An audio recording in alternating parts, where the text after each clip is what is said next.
안녕하세요. 오늘 여러분과 함께 살펴볼 이야기는요. 존 버년의 유명한 고전이죠. 철로역정입니다. 네, 천노역정. 그중에서도 한 남자의 상징적인 여정, 그 시작 부분을 좀 깊이 들여다볼까 하는데요. 네네. 주인공 이름이 크리스천인데 이 사람이 어떤 책, 그러니까 성경을 읽고 깨닫는 거예요.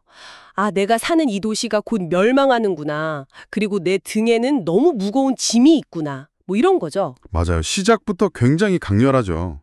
여기서 그 짐이라는 게 사실 그냥 등에 지고 가는 물리적인 무게 이런 차원이 아니잖아요. 그렇죠. 뭔가 영적인, 심리적인. 네.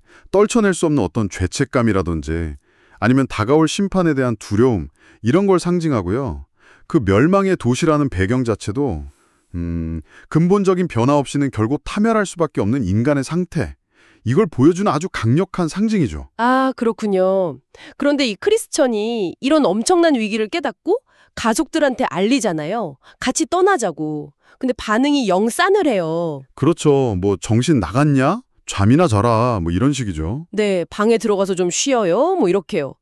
이게 참 가장 가까운 사람들한테도 이해받지 못하는 그 외로움. 정말 힘들었을 것 같아요. 아마 여러분도 비슷한 경험 있으실 수 있어요. 뭔가 새로운 걸 깨달았거나 어떤 목표를 향해 가려고 할 때 주변 사람들이 그게 뭐냐? 이렇게 시큰둥하거나 심지어 좀 비웃는 듯한 그런 반응. 네네. 어쩌면 남들이 아직 보지 못하는 걸 먼저 안다는 것 자체가 또 다른 종류의 짐이 될 수도 있는 거죠. 그것도 짐이군요. 그렇게 혼자 괴로워하는데 그때 전도자라는 인물이 딱 나타나서 묻습니다. 왜 그렇게 고통스러워 하십니까? 하고요. 네, 구원의 손길처럼. 그래서 크리스천이 막 자기 두려움을 털어놓죠. 죽음, 심판 이런 거요. 그랬더니 전도자가 두루마리를 하나 주면서 거기 장차올 진노를 피하라 이렇게 써 있었다고 하죠. 네, 그리고는 저 멀리 보이는 빛을 따라서 좁은 문으로 가라고 딱 지시를 해줍니다. 네, 거기 가면 짐을 벗을 방법을 알게 될 거라고. 여기서 이제 상징들이 계속 나오는데 전도자는 올바른 길로 인도하는 스승이나 안내자 같은 역할이고요. 멘토 같은. 네. 그리고 그 빛은 방향을 잃었을 때 따라야 할 어떤 희망, 지침 같은 거고 좁은 문은 이제 진짜 여정, 그 구원으로 가는 길의 어떤 진정한 시작점. 이런 의미로 볼 수 있겠죠. 문제가 있을 때 올바른 인도를 구하는 게 얼마나 중요한지 보여주는 대목이에요. 그렇군요. 그래서 결국 크리스천은 가족들, 이웃들이 막 말리고 비웃는데도 그냥 뿌리치고 그 좁은 문을 향해서 막 달려가기 시작합니다. 네, 정말 대단한 결단이죠. 근데 그때 이웃 두 사람이 따라와요. 옹고집하고 갈팡질팡. 이름부터 재밌죠. 네, 이름이 딱 성격을 보여주죠. 옹고집은 이름대로 크리스천을 설득하려도 안 되니까 화내면서 그냥 돌아가 버리고요. 네, 변화를 딱 거부하는 거죠. 근데 갈팡질팡은 좀 달라요. 크리스천이 얘기하는 그 천국 이야기 있잖아요. 영원한 생명이 있고 눈물도 없도. 이런 얘기에 좀 솔깃해요. 혹해서? 네, 그래서 그럼 나도 같이 가볼까? 하고 잠시 동행을 하게 됩니다. 이 두 사람이 참 어떤 새로운 길이나 변화 앞에서 사람들이 보이는 아주 대표적인 반응 같아요. 옹고집은 그냥 완고하게 거부하는 타입, 갈팡질팡은 좋아 보이긴 하는데 확신은 좀 부족하고 쉽게 흔들리는 그런 모습이잖아요. 네, 진짜 주변에 있을 법한 사람들이에요. 그렇죠. 우리가 뭔가 시작할 때 꼭 이런 유형의 사람들 만나게 되죠. 그런데 출발한 지 얼마 안 돼서 이 크리스천이랑 갈팡질팡이 절망의 늪에 빠져버려요. 아이고, 바로 시련이 닥치네요. 네, 특히 크리스천은 등에 진 짐 때문에 더 깊이 빠져드는 거예요. 그걸 보더니 갈팡질팡이 막 화를 내면서 이게 다 당신 때문이야 이러면서. 네, 그러고는 혼자 늪에서 빠져나와서 그냥 집으로 가버립니다. 와, 진짜 순식간에 변하네요. 네, 이게 바로 절망의 늪이 상징하는 바죠. 어떤 여정을 시작할 때 초반에 겪게 되는 의심, 두려움, 좌절감 같은 거요. 갈팡질팡의 포기는 그런 거죠. 피상적인 결심이나 얕은 동기가 첫 번째 어려움 앞에서 얼마나 쉽게 무너지는지 그걸 그냥 여실히 보여주는 거예요. 정말 뼈 아프네요. 진짜 변화로 가는 길이 처음부터 막 꽃길은 아니라는 거죠.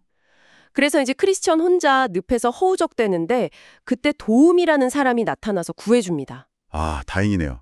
이름도 도움. 네, 도움이 설명을 해줘요. 이 늪은 죄의식이나 세상의 온갖 더러운 것들이 쌓여서 만들어진 거라 메울 수는 없다. 하지만 잘 보면 바닥에 단단한 디딤돌들이 있다? 그게 바로 하나님의 약속이다. 이렇게요. 절망 속에서도 자세히 들여다보면 의지할 곳, 어떤 희망의 근거가 있다는 거죠. 여기서는 약속이고요.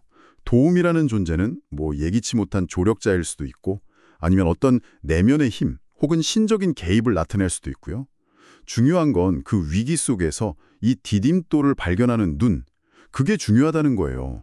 당황하면 놓치기 쉽거든요. 그렇군요. 겨우 늪에서 빠져나왔는데 이번에는 또 다른 인물을 만납니다.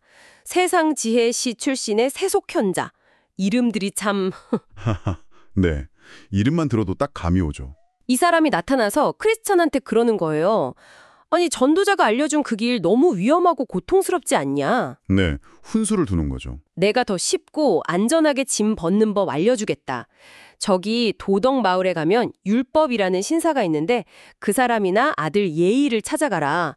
아주 그럴듯하게 조언을 해요. 아, 이게 정말 솔깃하게 들릴 수 있거든요. 쉬운 길. 그쵸? 누가 봐도 좋아 보이죠? 네, 이게 바로 그 세상적인 지혜나 어떤 도덕적인 노력, 뭐 규칙 준수, 뭐 이런 율법주의 같은 걸로 신앙의 문제나 깊은 내면의 문제를 해결하려는 유혹을 딱 보여주는 거예요. 본질을 외면하고 그냥 쉽고 안전해 보이는 길을 택하려는 심리. 근데 이게 사실 함정이죠. 왜 함정인가 했더니 바로 다음에 나오더라고요. 크리스천이 이 말을 철석같이 믿고 좁은 문은 등지고 도덕 마을로 방향을 틀어요. 아이고, 또 새끼죠. 네. 근데 가다 보니까 길이 점점 험해지고 눈앞에 막 불타는 것처럼 보이는 무시무시한 산이 나타나는 거예요. 이게 신의 산, 즉 율법을 상징한다고 하죠. 네, 그렇죠. 율법의 엄격함, 두려움. 크리스천이 거기서 완전 공포에 질려버리고 등에 진 짐은 오히려 더 무겁게 느껴지는 거예요. 후회하는 거죠. 아, 내가 왜 세속현자 말을 들었을까? 바로 이겁니다. 겉으로 쉬워 보였던 길이 실제로는 더 큰 공포와 부담을 안겨줄 수 있다는 것. 그리고 인간의 노역이나 어떤 규칙, 즉 율법만으로는 그 근본적인 짐, 뭐 죄책감이든 실존적 불안이든 이걸 해결할 수가 없다는 걸 보여주는 거죠. 오히려 너 이거 다 못 지켰잖아 하는 정죄감만 더 커질 수 있다는 거예요. 아, 그렇군요. 정말 중요한 지점이네요. 그때 다시 전도자가 나타납니다. 네, 타이밍 좋게. 네. 그리고는 길을 벗어난 크리스천을 아주 엄하게 꾸짖어요. 크리스천은 막 울면서 잘못했다고 빌죠. 당연하죠. 벌 받을까 봐 두렵고. 전도자가 설명을 해줍니다. 세속현자의 조언이 왜 잘못됐는지, 율법이 왜 짐을 벗겨주는 게 아니라 오히려 정죄하는지를 성경 구절까지 인용하면서요. 뭐 율법의 행위로는 의롭다함을 얻을 육체가 없다 이런 내용이죠. 네, 여기서 얻을 수 있는 교훈은 역시 분별력인 것 같아요. 아무리 그럴듯하게 들리는 조언이라도 그 속에서 진실을 가려내야 하고 또 어려움이 있더라도 처음에 가기로 했던 그 올바른 길을 꾸준히 가는 게 중요하다는 것. 그리고 진정한 해방이나 구원은 어떤 나의 노력, 행위가 아니라 다른 방식으로 은혜를 통해 온다는 핵심 메시지를 다시 한번 강조하는 거죠. 다행히 전도자가 막 혼내기만 한 건 아니고 회개하는 크리스천을 다시 격려해 줍니다. 네, 희망을 주죠. 좁은 문의 주인, 이름이 선혜인데 그분은 아주 자비로우니까 돌아가면 분명히 받아줄 거다, 이렇게요. 회개와 두 번째 기회. 잘못된 길로 갔더라도 돌이켜서 다시 시작할 수 있다는 희망을 주는 거죠. 시작, 정리해보면 이렇습니다. 그 무거운 짐과 외로움에서 시작해서 잠깐 동행했던 갈팡질팡의 배신, 그리고 절망의 늪이라는 시련, 또 세속현자의 그럴듯한 유혹에 빠졌다가 다시 정신 차리고 돌아와서 마침내 좁은 문 앞에 서기까지. 그렇죠. 이 짧은 여정 안에 사실 우리가 어떤 목표나 신념을 향해 나아갈 때 그 초반에 마주칠 수 있는 거의 모든 종류의 어려움이 다 압축되어 있는 것 같아요. 내면의 부담감도 있고 외부의 몰이해도 있고 잘못된 조언의 유혹, 또 깊은 절망감, 그리고 그 모든 걸 딛고 다시 나아가는 용기까지 정말 보편적인 도전들이죠. 그래서 이 모든 것이 결국 의미하는 바는 뭘까 생각해보면 이건 분명 길고 험난하겠지만 결국에는 어떤 변화를 이끌어낼 위대한 여정의 진짜 시작이다. 뭐 이렇게 볼 수 있겠죠. 맞습니다. 자, 그럼 마지막으로 여러분께 질문 하나를 남기면서 오늘 이야기를 마무리할까 합니다. 네, 어떤 질문인가요? 흥미로운 점은요. 크리스찬이 이 좁은 문에 도착하고 또 문 안으로 들어선 후에도 여전히 그 등에 무거운 짐을 지고 있다는 거예요. 아, 아직 짐을 벗은 게 아니군요. 네, 아직은요. 그렇다면 우리가 각자 짊어지고 있는 삶의 여러 무게들 있잖아요. 그게 뭐 지적인 부담일 수도 있고 감정적인 걸 수도 있고 아니면 영적인 짐일 수도 있고요. 이런 것들로부터 우리가 진정으로 자유로워지는 순간은 과연 언제 그리고 어떻게 찾아오는 걸까요? 이 질문에 대한 답을 한번 생각해 보시는 것도 앞으로의 여정을 이해하는 데 큰 도움이 될 것 같습니다. 와, 정말 중요한 질문이네요. 짐을 벗는 순간은 언제일까? 네, 오늘 철로역정의 시작 부분을 통해 많은 생각을 해볼 수 있었습니다. Okay, today we're diving into a book that's been a global sensation for more than 350 years. The Pilgrim's Progress. This is way more than just a classic. It's a story that has gripped millions. So let's figure out why. I mean, you have to wonder, right? How does a book written way back in the 17th century still feel so relevant? Well, it's because this isn't just some story about a guy named Christian. It's a map. It's an allegorical map of the human spiritual journey, and it's full of everything. Pitfalls, sneaky shortcuts, terrifying monsters, and these moments of just incredible grace. It hits home because, in one way or another, we all see our own struggles and our own hopes in its pages. So, to really get this book, you have to understand the main literary tool it uses, and that's allegory. In an allegory, everything is a symbol. The city of destruction isn't just some town on a map. It represents a life that's lost, a life without meaning. The Slough of Despond isn't just a muddy swamp, it's that gut-wrenching feeling of being completely overwhelmed by despair. By using these symbols, the author, John Bunyan, created a universal story about that journey from despair towards something greater. Every journey has to start somewhere. It begins with a reason to leave. And for our hero, a man named Christian, that reason isn't some grand desire for adventure. No, it's an unbearable weight he's carrying on his back, a burden of sin and fear that he just cannot get rid of. So we first meet Christian in his hometown, the city of destruction. He's reading a book, which we're meant to understand is the Bible, and what he reads just fills him with this absolute bone-deep terror. He realizes his city, his whole way of life, is doomed. And the weight of his own wrongdoing feels so crushing that he cries out this desperate question, a plea that really kicks off his entire quest. You know, Christian's first big obstacle isn't a monster or a mountain. It's his own family. When he tries to warn them about the destruction he sees coming, they just write him off. They think he's sick or that he's confusing a nightmare with reality. And that lack of support, the fact that they pity him instead of believing him, it just isolates him completely. It makes that burden on his back feel even heavier. And just when it seems like all hope is lost, when Christian is at his absolute lowest, a guide appears. This is Evangelist, a name that literally means bearer of good news. He doesn't offer some magic fix, but he gives Christian something absolutely crucial, a direction. He points toward a distant shining light and tells him to run towards it, to find a small gate. This is the very first glimmer of hope on his journey. Okay, so now he has a direction. It's daunting, for sure, but it's clear. Now comes the hardest part, actually leaving. He has to literally turn his back on his home, his family, everything he has ever known, and just step out into the complete unknown. And this is it. This is the point of no return. You can just picture it as his family and his neighbors are all shouting for him to come back. He physically plugs his ears and just runs, shouting, "Life, life, eternal life." It's this powerful moment of total, unwavering commitment. He's leaving everything behind. You know, any hard journey attracts different kinds of people. As Christian starts out, he's joined by a neighbor named Pliable. And this table here really shows the difference between him and another character, Faithful, who we'll meet later. Pliable is that fair-weather friend. He's drawn to the idea of a reward, but he has zero conviction to actually face any hardship. And, well, just as you'd expect, Pliable's commitment is paper-thin. The very first moment they hit a real obstacle, the Slough of Despond, this murky swamp of fear and doubt, he's out. He's done. He scrambles out and runs straight back home. Meanwhile, Christian, who's still weighed down by that burden, is left struggling in the mup, all alone. So, once Christian gets back on the path, the tests just start coming one after another. And here's the thing. They often don't look like monsters or swamps. They look like friendly, well-meaning people who are offering what seems like a much, much easier way to go. And right here, we see the book's central conflict laid bare, the tempting shortcut versus the true path. A man named Mr. Worldly Wiseman tells Christian to forget the hard road and instead seek out a Mr. Legality in the village of morality.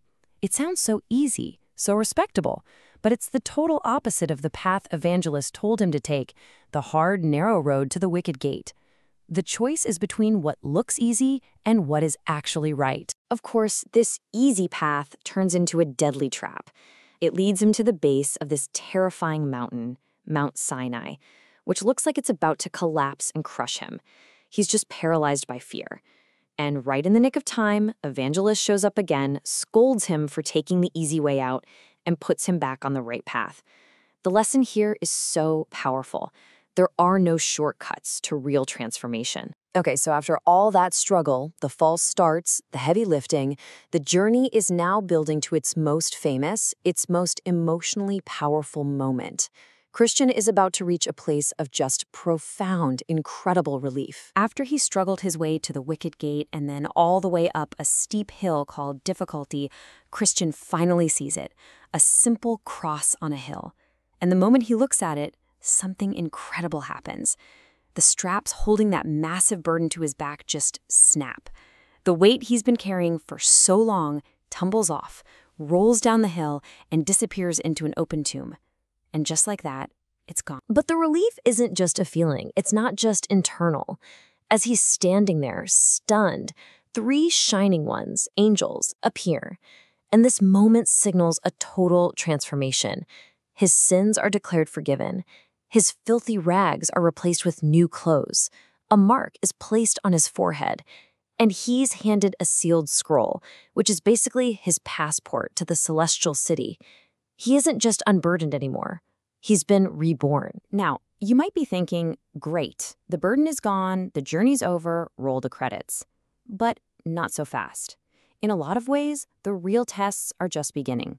The challenges now shift from his own internal struggles to full-on external battles. I mean, just look at this timeline. His newfound freedom is immediately put to the test. He has to get into a physical fight with a demon named Apollyon, the Destroyer, down in the Valley of Humiliation. Then he has to walk through the absolutely terrifying Valley of the Shadow of Death. But it's through these insane trials that he finally meets a true fellow traveler, a companion named Faithful. And Faithful is everything that Pliable was not. He is the real deal. He's been on a similar journey himself, and he is rock solid in his goal. His arrival really marks a new phase of the journey, and it's a reminder that even though this path might start alone, it isn't meant to be walked alone forever.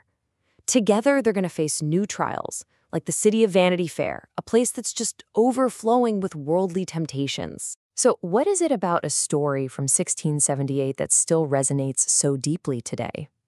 It's because Christian's journey, his progress, is a timeless metaphor for the struggles and the triumphs that we all face in our own lives. Just think about that number. For over 350 times years, this book has been a guide, a comfort, and a challenge to readers all over the world. The fact that it's been translated into hundreds of languages just proves that the journey it describes, leaving a place of destruction, facing your demons, and searching for a better world, is a universal human experience. If there is one big idea to take away from all this, it's this: growth is not a straight line. The path is messy. It's filled with those tempting shortcuts that only lead to danger. It's got moments of absolutely crippling despair. And yeah, it has battles against our own inner demons. But it's also marked by true guidance right when we need it most. Incredible moments of relief. And the loyal friends who help us get through it all. And that brings us to the final thought this book leaves us with. If the Pilgrim's Progress is a map, it doesn't just want us to admire the scenery. It asks us to find our own place on it. It wants us to ask ourselves, what is my city of destruction? And what is the burden that I'm carrying? Thanks for joining me for this explainer.